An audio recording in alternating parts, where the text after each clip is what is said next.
Everybody good? All right. So I'm Kyle Morand. I am the CEO of 302 Interactive here in Orlando, Florida. So 2019, I read a book called Play. And in the book, there's this quote that says, the opposite of play is not work. The opposite of play is depression. And the idea of that really struck a chord with me. I personally have had my bouts with mental health and dealing with anxiety and depression and the stress of living in a modern world, and then also wanting to do your own passions and your own pursuits, and that constant battle between doing what you have to do and doing what you want to do causes a lot of stress for folks from a mental health perspective, and really just kind of brings people down into this state of depression. So this has kind of become my ethos, I suppose, as a designer, as somebody that's looking at the world from a technology and a design perspective. How can we tackle this problem? If we recognize that loneliness is the highest it's ever been, it's at like 60% of people in the United States feel lonely, depression, anxiety, these are all rising trends that are not just rising in the workforce, but for our next generation of Gen Z and Gen Alpha. They're recognizing this feeling that they don't know how to navigate and don't know how to move forward with. And so as a designer, I've taken it on for myself of looking at how we design digital interactions, which really is a major part of our lifestyle today. How do we design those digital interactions to be playful? Plain and simple. How do we activate play in every digital interaction that we have throughout our daily lives, from our email to Slack to working with our family and coordinating trips and events and all of these things? How do we make those activities, those interactions, not tedious, not mundane, not just another task that you have to do through your daily life? How do you get to that state? So that's been my kind of design goal moving forward through my career. How do you play? How does your individual perspective of play apply? For me, it's not video games, actually. I actually had to reconcile with that as a game designer, that video games is not my play. I love video games, I play them, but my play is music. I've been a drummer since I was 9, and if I stay away from music for too long, I start feeling that state of depression. I start feeling frustrated with my personal life, no matter what I'm doing. I could be traveling all over the world and having a great time, and I still feel out of touch with myself if I'm not playing music. And so, from my perspective, we talk about this with my team, that I like to state for folks, living life playfully, I have a belief that it gives you 3 things. It allows you to make space for personal wellness, so you're able to tackle those states of mental health and depression and really find fulfillment. It's able to then help you access your inner joy. How do you really enjoy what you do on a daily basis? And then take a step further and be able to unleash your creativity. Now that I'm in this state of happy and healthy place, I'm able to unleash my creativity and find new novel ways to innovate in a way that you cannot do by just trying to be productive and do the tasks. From a productivity standpoint, I like to talk about how we look at the world today. We really focus a lot on how to do the task, how to work, how to hustle, how to grind, how to be productive. And a lot of our culture today is about being productive and being more productive every single day. And it ends up breaking down into these 3 aspects. You're always focused on managing your time through time management and calendar and task managers. You're focused on sustaining your energy, drinking coffee in the morning, in the afternoon, making sure that you've got the energy to do what you have to do, and then focusing your attention as best as possible through the distractions of TikTok and Instagram and all of these different notifications we have all over the place. And this becomes our life. This becomes the 3 areas of our life that we focus on every day in, day out. And it's tedious and draining of our energy until we are not able to do it and go to bed, we wake up and we do it again. And this idea of being productive is just how we are taught to live our lives daily, and I don't believe it needs to be this way. So everyday play, this is a concept that my team and I have been working on for the past couple of years, and the idea is we take game design and we help people live life through flow. And flow is a really important part of game design, which I'll talk about. So in game design, we have this nice chart, and I like to talk about play from a game design perspective, because most people, when they think of play, they think, oh, you just want to make things easy. You want to make things nice and soft and just make it all comfortable. And that's actually not what we do in game design. We have this very clear focus as designers that our intention is to put you in this state of flow. We start easy with a simple challenge in a game. You start with level 1 of that game, and you're focused on figuring out how the player can apply their skills and teach them new skills.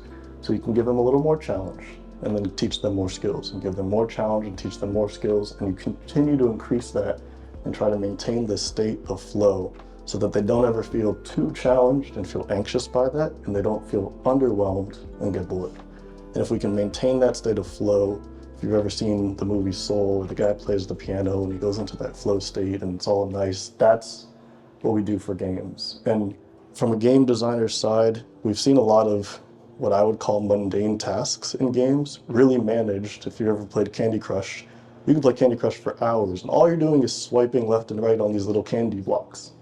Most mundane activity, but through design, you're able to maintain that flow state for hours and hours and feel that joy through that gameplay because it's designed well. So for us, what we're looking to do is take that design practice, how we utilize game design today, but then how do we bring that out into the real world and give you activities that you can do that are actually effective for your lifestyle. And so in that state of flow, as we try to focus on bringing flow into the real world and making sure that your lifestyle is living in a state of flow, I look at this as trying to unlock 3 areas. I don't want you to just manage your time. I want you to find a way to be present with your time. I don't want you to just have energy and drink coffee and be trying to balance that all day. You should be looking at how can I be dynamic with my energy? How can I feel in control of my energy so that I don't have to feel like I'm just trying to get everything out of my body, squeezing it like an orange? And then how can I be clear with my attention? How can I look at my day and be clear about the goals that I have and not feel distracted by everything around me? How can I create an environment so that I'm clear with what I want to do? This is a lot of what we do from a game design perspective, is really hone the player down to make sure that they know where they have to go, what they've got to do, and they've got the ability to do so. Bringing those principles out into the real world is what we're looking to do. So my company, 302 Interactive, our approach is taking game designers. We've been hiring game designers since I was in school and continue to do so that we can build products into the real world and learn how to apply these principles to enhance the future of human experience. And we really do that in 3 kind of stages. When I work with clients, I really like helping them understand this. And I think for folks here that you're looking at the advances of technology and wanting to build new experiences in VR and AR, I really encourage taking a step back. Don't worry about just designing an experience. You have got a great idea, you want to shove it into a VR headset, don't worry about that yet. Take a couple steps back, discover and understand what are your intentions, what are you really trying to solve with this experience, what are you looking to really accomplish in creating something in VR or AR or a metaverse experience. And then let's define what those outcomes look like. What does that actually look like? What is the intended change that you're trying to have, and really establish that on paper and understand this is where I want the user to go. And then we can have fun and design the experience. So here's some examples, just a couple of videos that I'll share. This is a campaign that we used a game to tell for Brevard County. They were working on a drug campaign where they didn't want to do anti-drug and say, oh, don't do drugs, don't do drugs. They really wanted to encourage kids to learn the conversation of, we know you have drugs, we know you have these things in your environment. We want you to learn how to not manage yourself, but learn how to navigate that environment. And we wanted to create that story through this game. So that was the intention of that game. And so Brevard County, they came and worked with us. We made this game. They made a large campaign. I think it went over 10,000 people across social media, and really used this to encourage them to not spook them, not scare them about drugs, but to present it in a way that was more comfortable, but then allowed them to make that decision for themselves and transition away from using drugs. On the other side, we've used games to help people, like I said, in the real world, utilize new technologies and apply them in a way that they're able to, in this case, this is an accessibility project we did out in Japan, where we're using augmented reality and creating different experiences that people are able to not just be able to see in certain cases, but able to also enjoy the experience, the user experience of using these applications, which if you've used anything from an accessibility side, your healthcare side, it's usually focused on just solving the problem, but they're mundane, they're tiresome, and they're draining to utilize. And so we wanted to solve the design problem of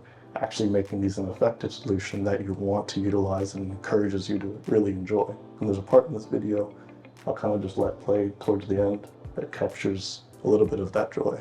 So they're currently going through an activity. It's a navigation app, but what we did is we used game design elements to really encourage them how to move because they can't see specific elements. So they're just seeing flashing lights. This lady's my favorite, and she's running. And they're seeing navigation points and being encouraged to navigate like we would do in a video game. And then we tell them that you've made it and make a celebration out of it. So she gets really happy and bounces around, which is nice. So with every project that we do at 302, our focus is really aligning people's attentions and really encouraging them to find ways to be meaningful with the projects that they utilize and achieve that state of flow. That's our main goal. So for you guys, as you look at the next generation of technology, helping people, looking at how to create new experiences, I really encourage thinking about how can we utilize play, how could we consider what my team calls T, time, energy, and attention, and make sure that we're bringing that into a new way so that we're not just solving the problem, but we're actually creating an experience that's meaningful and helpful. So join me in turning everyday life into a playful experience. Thank you.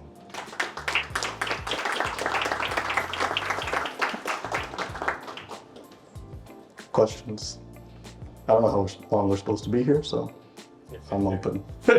So. I guess that's a technical question, but I'm really curious to know, how do these people that couldn't see solve something through the navigation app? Yeah, so most people that are blind are actually near blind, that they have either certain areas that they can see, like macular degeneration, they can see through a pinhole and they can't see their peripheral.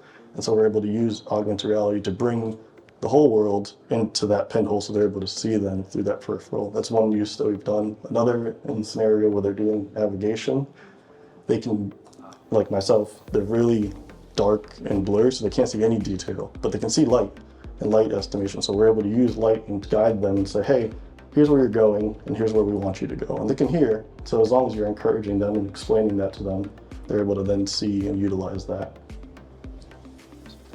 How are these games made?